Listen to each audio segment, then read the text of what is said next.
Okay, dekat sini dia ada PS5 untuk Mortal Kombat. Okay. Okay guys, so kita baru habis tengok cerita apa? Mortal Kombat 2 Mortal Kombat tu sana guys.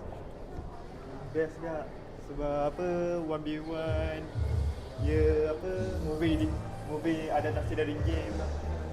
Dia game. Game adaptasi dari movie. Sana. Agak best lah sebab ia cerita tentang satu lawan satu lah. Itu aku suka lah.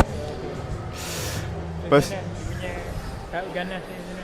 Pak Ganas tu lah, memang agak brutal lah. Cuma kalau Dekat sangat.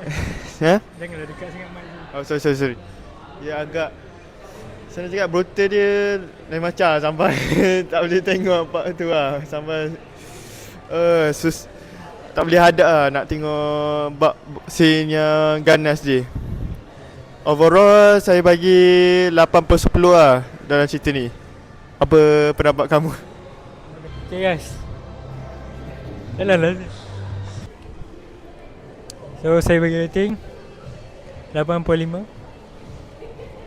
Saya bagi rating 85 untuk Mortal Kombat 2 guys. So kenapa saya bagi 85? Sorry agak pusing-pusing sikit. 85 sebab dia punya ganas tu memang on top punya.